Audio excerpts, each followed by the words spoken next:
essa turma aí, eles dizem que são marxistas, né? Com essas críticas que eles vêm fazendo aí. Eles dizem que são esquerda radical, né? O que tu vai me arranjar aí de confusão? Vamos ouvir aqui um marxista de respeito, Vijay Prashad. Vijay Prashad, tá? Quem não conhece o Vijay Prashad vai ficar conhecendo agora. E assim, ó, pesquisem esse cara, ele tem uma obra sensacional. E ouçam aqui o que ele vai falar, cara. Ouçam. Vale muito a pena. Petrodólares. E também de manter o complexo industrial militar aquecido por meio desses acordos comerciais. Rui Abreu conosco aqui, ó. Grande abraço. Minha última pergunta rápida. Eu queria muito te perguntar isso. É uma pergunta pessoal, de certa forma. Ó, o Alexandre Fernandes aqui, ó, Unidade Popular. Respeito muito a Unidade Popular. Tem um trabalho excelente de moradia, de luta nas ruas. Eles fazem críticas duras ao governo, duríssimas, mas eles estão ali, né, cara? Eles é que estão sentindo, né, cara? Eles estão lá no... Né? Eu espero que a Unidade Popular consiga crescer bastante, cara. Quanto mais a Unidade Popular crescer, melhor, porque é importante. Quanto mais todos crescer, não tem que um destruir o outro. A gente não precisa destruir o PSOL para a Unidade Popular crescer, não precisa destruir o PT, não precisa destruir o PCdoB, não precisa destruir o PCB, inclusive, né? Exatamente. Mas olha aqui, ó, Vijay Prashad. Quando o marxismo te influenciou? E minha principal pergunta é, isso mudou? Deve ter mudado ao longo dos anos. Porque imagino que você se envolveu com o marxismo antes da queda da União Soviética, antes da China se reformar e se abrir, sabe, tornando-se uma economia mista e tudo mais. E as coisas mudaram muito. O que significa ser marxista nesse momento para você? Ouça. É uma excelente pergunta. E eu não sei que tempo temos, porque esse é um assunto sobre o qual poderíamos conversar por horas. Eu dou tempo muito. Leve o tempo que faz. Não. Só para resumir, e você fez a pergunta muito bem. Só para resumir, como a maioria das pessoas, você não chega ao marxismo lendo um livro. Eu cheguei ao marxismo de forma indireta. Fiquei interessado em lutas e protestos, e em por que as coisas estavam dando errado no mundo. E então descobri que as pessoas que faziam o tipo de protesto de que eu gostava eram todas comunistas. E elas eram as pessoas mais disciplinadas. Não ficavam gritando insultos para ninguém. Realmente pareciam disciplinadas. E isso me atraiu.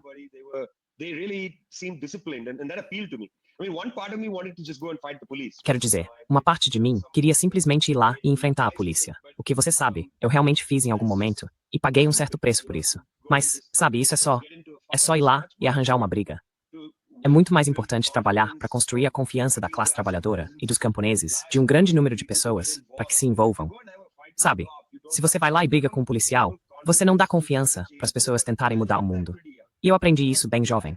Como a maioria das pessoas, o primeiro livro de Marx que li foi o Manifesto Comunista. Que realmente, se as pessoas não leram, é um poema em prosa. É um texto lindo. E eu realmente fiquei surpreso. Dá para ler de uma vez só. É tão curto. Sim, especialmente a primeira parte. Na verdade, antes de chegar às sessões sobre... Porque tem coisas no final, sabe, sobre a literatura dos socialistas e tudo mais. Só a primeira parte é elegante e bonita. E você tá certo, dá pra ler de uma vez só. Sim, e é poesia. E eu consegui entender tudo. Isso foi o que me surpreendeu, porque as pessoas diziam, sabe, que Marx é muito difícil. E eu pensei, sério? Porque nesse texto ele diz coisas como sob pena de coação. Estou falando da tradução antiga. Sob pena de coação, você tem que adotar o modo de produção capitalista. Senão, eles te atacam.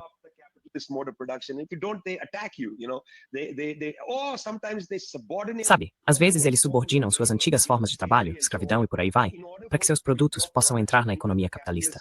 Ele escreve sobre isso e fala sobre guerras e como as guerras são usadas para obter recursos. Tudo isso fez sentido para mim. Eu pensei, uau, isso descreve o mundo. Nada do que eu tinha lido descrevia minha realidade, digamos, em 1986, de forma tão vívida quanto um texto escrito em 1848. É bizarro. Eu não tinha lido esse tão vívido. E naquela idade, e até hoje, eu adorava ler poesia. Eu adorava ouvir músicas com letras incríveis. Eu amo música, mas músicas com mente boas. Eu amo poesia. Eu adoro poesia. A maioria dos artigos na Tricontinental termina com um poema. Eu simplesmente adoro a maneira como um poeta consegue condensar emoção. Em um verso, eles condensam emoção. Aqui, ó, a Ananda diz que o Vijay Prashad é simpático ao Trotsky. Fica até o fim desse vídeo aqui, Ananda, para te ver o que ele vai dizer na sequência aí. Marx faz isso. Aí depois a gente Até mesmo conversa. a primeira linha do manifesto, um espectro ronda a Europa. É uma frase tão bonita. E foi assim que me aproximei de Marx, através do Manifesto Comunista. E então, como a maioria das pessoas, li trechos aqui e ali. Em 1981, comprei 3 volumes do Capital. Sabe, só fui ler muito tempo depois. Comprei por causa da Progress Publishers. Eles costumavam montar uma mesa na minha escola, e eu comprei Tolstói. Era tipo, sabe, rúpia por livro, livros enormes por 50 paise. Você podia pagar 2 rúpias e levar 3 volumes. Era muito barato. Sim. Os soviéticos estavam distribuindo livros, e eu comprei muitos livros. Eu tinha muitos desses livros soviéticos, sabe? E eu os lia e dava para meus amigos porque eram baratos. Sabe? Turgenev, Tolstói, os velhos clássicos do século XIX, Chekhov. Li todos eles porque eram baratos. Sim, a biblioteca da minha escola tinha esses livros. Mas enfim, tanto faz. O marxismo fazia sentido para mim. E então, quando comecei a ler Kwame Nkrumah, absorvi um pouco disso. Quando comecei, Ho Chi Minh sempre foi, como ideia, um herói para mim. Eu não tinha lido nada, não sabia nada sobre ele. Mas ele era uma figura heróica. Sabe, Ho Chi Minh derrotou os americanos. E então, quando comecei a lê-lo, fiquei fascinado pela sua escrita. Porque fiquei fascinado pelo que ele dizia sobre os comunistas. Como um comunista deveria ser. E na verdade, isso é uma lição para as pessoas viverem como seres humanos, não apenas como comunistas. Ele fala sobre algo chamado emulação. Sabe, que à medida que você cresce como pessoa, deve emular pessoas que admira. Você deve tentar ser como elas. Na verdade, essa é uma ideia filosófica muito antiga, que a maneira de se tornar uma pessoa moral não é ser um indivíduo e buscar uma forma melhor de ser você mesmo. O melhor, sabe como dizem, você deve ser a melhor versão de si mesmo. Você não sabe, você precisa de modelos. E é exatamente disso que ele estava falando, emulação. E eu encontrei pessoas para emular. E achei esse um modo muito enriquecedor de crescer. Então, para mim, o marxismo sempre foi uma ciência total do mundo, incluindo como ser uma pessoa.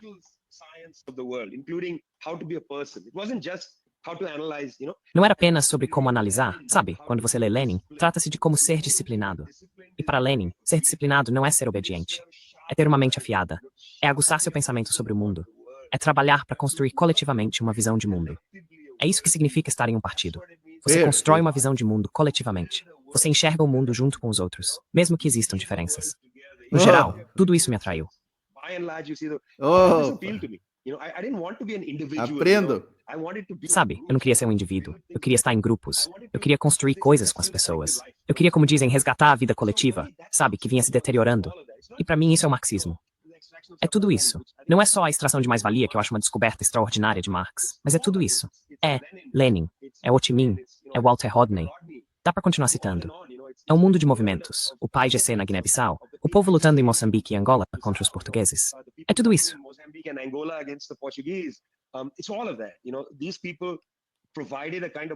Sabe, essas pessoas apresentaram um tipo de marxismo que me empolgou. E devo dizer que, acima de tudo, havia 2 pensadores que realmente admirei e dos quais cresci muito. Um deles era Mao Zedong. Eu realmente achava que ele era um construtor extraordinário em um país tão pobre, ter derrotado tantos obstáculos, ter construído a confiança do povo. Mesmo jovem, eu admirava a Revolução Chinesa. Nunca fui atraído pelo nacionalismo ou pela luta armada na Índia. Sempre achei isso um pouco insano. A Índia, o Estado é forte demais para esse tipo de coisa. Mas Mao me atraía. E o outro era Fidel Castro. Eu fiquei completamente fascinado.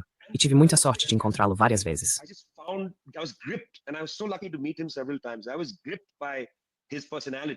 Fiquei fascinado pela personalidade dele e por como ele via o marxismo não apenas como uma ciência para entender a sociedade, mas como uma forma de viver no mundo, como ser uma pessoa, sabe?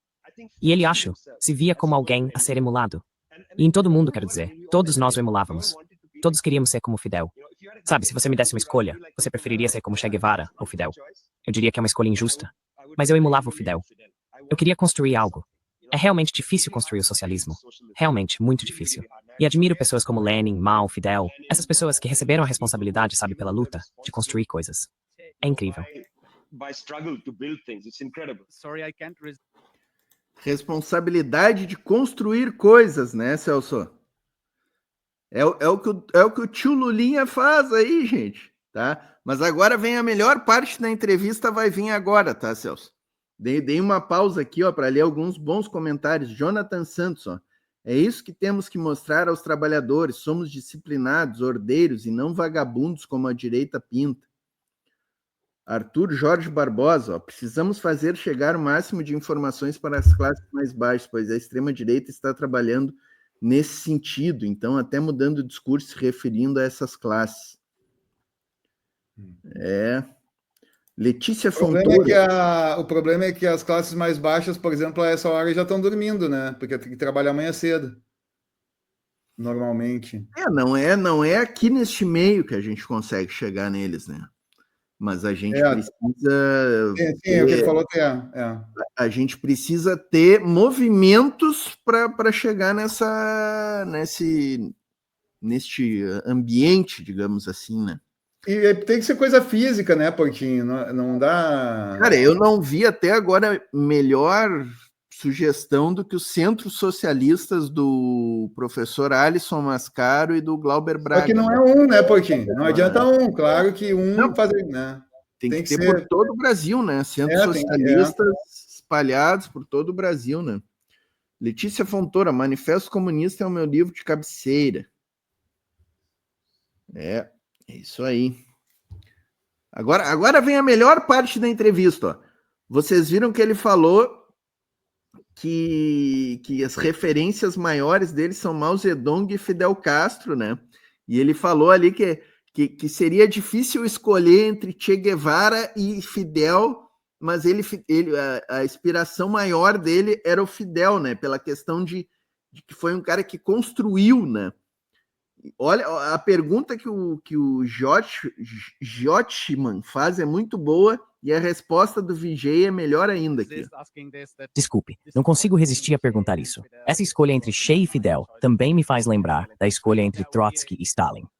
Sei que seria um pouco diferente, já que a história de Trotsky está tão mergulhada na história. É muito mais carregada do que, na verdade, não para mim. Isso não é tendencioso para mim. E vou te dizer por quê.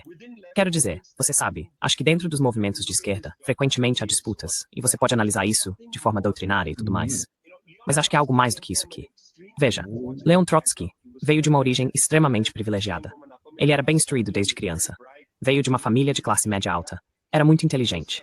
Escrevia lindamente. Era um comunista muito sincero e íntegro. A mãe de Stalin era trabalhadora doméstica. Ele não teve as vantagens intelectuais de Trotsky. Era um organizador extraordinariamente bom. Quero dizer, por ter vindo da camada mais pobre da classe trabalhadora, ele conseguia dialogar com a classe trabalhadora. Ele construiu o Partido Operário Social Democrata Russo com suas próprias mãos de trabalhador. Esse grupo de bolcheviques era formado por pessoas que vinham da base da Stantivide. Quem é que estava chamando Eu ele acho que é uma comparação muito mesmo? infeliz feita entre Stalin e Trotsky, quando você... Não, vem mais aqui, ó. Eu vi alguém no chat aí chamando ele de trotskista. Teve. Mas tu vê nitidamente, ó, isso aqui é muito legal de ver uma figura como essa aqui, o Vijay falando, cara. Em nenhum momento ele faz uma acusação ou deprecia o Trotsky. Né? Sim, aí é que tá. Acho que se fizer um elogio pro Trotsky, então tu é trotskista, é assim? Exato. Olha o que ele vai falar na sequência aqui. Você analisa seus escritos. Sabe, um é uma pessoa altamente erudita, que vem de uma família de classe média alta, consegue citar esta ou aquela fonte. O outro vem com uma grande dose de raiva da burguesia, raiva da elite, sabe, e odeia a elite. Ele tinha o que eu chamaria de ódio genuíno. Era isso que Stalin tinha. Ódio genuíno pela nobreza. Quero dizer, ele sabia o quão mal sua mãe havia sido tratada. Se você lê biografias dele, isso tem um impacto em alguém assim. Então, para mim, se você diz Stalin ou Trotsky, eu digo, bem, vamos olhar para os antecedentes deles e ver o que Stalin foi capaz de fazer a partir de sua origem. Quero dizer, ok, há todo tipo de coisas horríveis que você pode listar. No fim das contas, Stalin discordou de Bukharin. Bukharin disse, olha, este é o caminho para o nosso desenvolvimento. E Bukharin estava certo. Mas o caminho de Bukharin, Stalin percebeu, levaria décadas. Era uma maneira muito boa de industrializar. O plano de Bukharin era excelente. Sabe, era assim que íamos lidar com o campesinato, blá blá blá, fazer alguma coletivização. Mas isso levaria décadas. Stalin disse, nós não temos décadas. Eles vão nos invadir. Eles vão nos destruir. Bukharin era idealista, né? Bukharin era idealista, velho. Eu tava lá escrevendo, né? Olha os idealistas aí, olha os idealistas.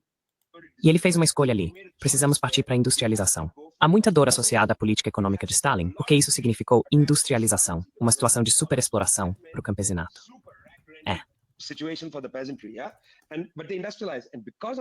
E ainda assim, eles se industrializaram. E por causa disso, e por causa do sacrifício de 25 milhões de cidadãos soviéticos, o fascismo foi destruído na Europa. Sabe, a Grã-Bretanha estaria falando alemão e saudando estátuas de Adolf Hitler, sem a escolha de Stalin, para ser bem franco. Então, na minha opinião, se você olhar desse ponto de vista, sim, na minha opinião desse ponto de vista, fica muito, muito claro para mim, ok? Para mim, é muito claro que você não pode fazer uma escolha como Stalin versus Trotsky e dizer, vamos escolher entre os escritos desse cara e os gulags daquele cara. Porque é isso que acontece com Stalin versus Trotsky. É tipo, Trotsky é ótimo de ler. Seus textos são tão interessantes e estão tão cheios de ideias brilhantes, né? E em citações de, você sabe, literatura e tudo mais. Esse cara é o Gulag. Ele mandou pessoas pra morte. Se você tem essa escolha, bem, é uma escolha óbvia, sim. Mas então, se você olha pro quadro geral, é uma escolha muito mais difícil. E não estou dizendo que estou disposto a fazer uma escolha, mas acho que na minha descrição, eu realmente entendo. E acho que as pessoas não entendem o que significava ser daquele nível da classe trabalhadora. Quero dizer, se você olhar para a totalidade dos bolcheviques, a maioria deles veio da classe trabalhadora e da base da classe trabalhadora, sabe? Muitos deles. Por exemplo, Cecília Bobrovskaya, cujas memórias publicamos pela Leftward, um livro incrível, foi a mensageira de Lenin.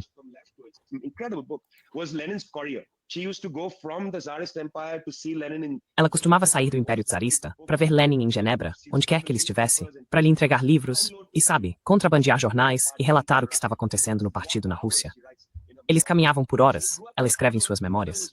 Ela cresceu em uma casa, sua mãe trabalhava, seu pai era rabino, ou sabe, era um estudioso do Talmud, nunca trabalhou um dia sequer. Ela cresceu em um lar de pobreza absoluta. Essa é a bolchevique que eu admiro, sabe, não pessoas como eu, que vêm de famílias com bibliotecas, que podem citar poesia à vontade. Eu não admiro alguém como eu. Eu admiro alguém como Cecília Bobrovskaya, que vem de uma pobreza realmente extrema, torna-se bolchevique, estuda, lê.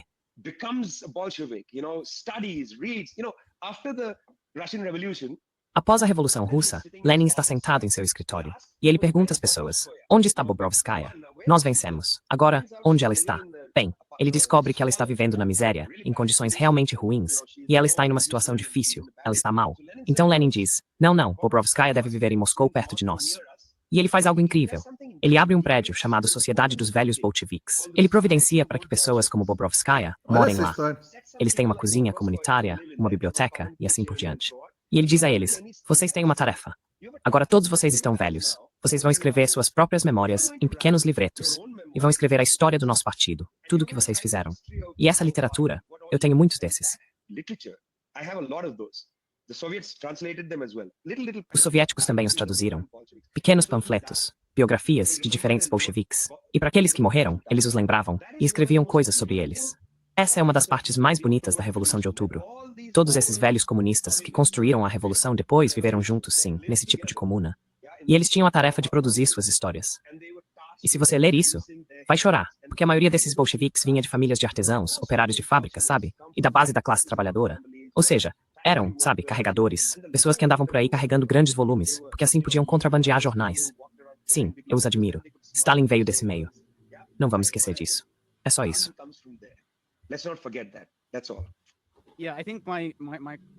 Sim, acho que meu comentário foi no contexto do Fidel construindo um Estado. Quero dizer, há uma diferença entre fazer uma revolução e construir um Estado.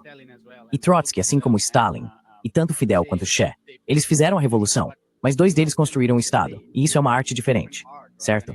E tem uma, quero dizer, não vou dizer uma contribuição muito maior, mas é uma contribuição muito diferente, e não se pode ignorar isso. Mas sim, eu lembro, 10 anos atrás, li 10 dias que abalaram o mundo, e aquilo me fez chorar. Quero dizer, não só porque Leon Trotsky uma vez foi informado por um dos guardas que, se ele era Leon Trotsky, então não deveria esquecer sua identidade ou não seria permitido entrar no pequeno instituto. Mas também por causa de como eles martirizaram seus soldados revolucionários pela primeira vez sob a bandeira vermelha da unidade de camponeses e trabalhadores, em vez da bandeira da Igreja Ortodoxa Oriental. E você sabe, essas foram descrições emocionantes, feitas por John Reed. Você estava certo, Vijay, que poderíamos falar sobre isso o dia todo, mas não temos tempo. Mas muito obrigado por este momento. Foi uma conversa maravilhosa. Obrigado. É sempre bom conversar com você. Ok, foi divertido. Muito obrigado. Tá aí. Grande entrevista. Recomendo toda essa entrevista, porque antes ele fala da história do Paquistão com a China, da Paquistão com a Índia, da Índia com a China. Fala um monte de análises muito interessantes. Gostei muito dele, Portinho. Ele é russo? Ele é indiano, Vijay Prashad. Gostei muito dele e tal. E aí, assim, eu nunca tinha ouvido ele, né? E aí eu vi começou uma conversaiada aí no chat, porque ele é leninista, porque ele é stalinista. A gente fica assim, a gente chama o trotskista, a gente chama de stalinista, mas assim, ó, só para deixar uma coisa bem clara, não existe trotskista, não existe stalinista, porque não existe trotskismo, não existe stalinismo. Certo. O que existe é marxismo-leninismo. Só isso. Então, cara, quando a gente for chamando o cara de trotskista, é mais uma. Como é que a gente chama? É tipo zoeira, né, cara? Agora, quando começa a levar um negócio a sério, o cara é stalinista, cara. Pô, cara, aí já. E o cara tá falando ali, né? Em vez de deixar a gente prestar atenção, falar do assunto que é importante que o cara tá falando, meu. Sabe? Daí a pessoa diz que é doutor ainda, cara. Parece colegial, cara. Pelo amor de Deus, cara. O Jonathan Santos, que o capital trabalhe pela revolução e não por senhores. Perfeito. O Denis Dias aplaudindo. E quem disse isso é o professor Legiane Miran, só para deixar bem claro que eu não estou inventando isso aí. O Alexandre Fernandes aqui, comprem o jornal A Verdade, apoiem a OP, a gente tem diversos movimentos sociais junto com a gente, MLB, MLC, o JR. Isso aí. O OP faz um belo trabalho, trabalho, um legítimo trabalho de marxismo, né? De marxismo. E assim, ó, e fazem críticas fortes ao governo, até já comentei sobre isso, mas eu acho assim, ó, quem trabalha pode criticar. Agora, quem não faz nada, fica só falando, cara, eu acho que tem que começar a pegar a mão e sair pra rua, fazer alguma coisa também, né, cara? Quem trabalha e quem constrói merece, né? Tem direito de reclamar, né, cara? Tu ouve uma crítica de quem está trabalhando e construindo, né? Agora, uma crítica de quem não faz nada, não tem um movimento. É que tem um pessoal aí, Portinho, que eles acreditam o seguinte, que a revolução só vai surgir com descontentamento social. Então, tu tem que incentivar as pessoas a estarem descontentes com o governo, que é para ter uma revolução. Inteligentes, não?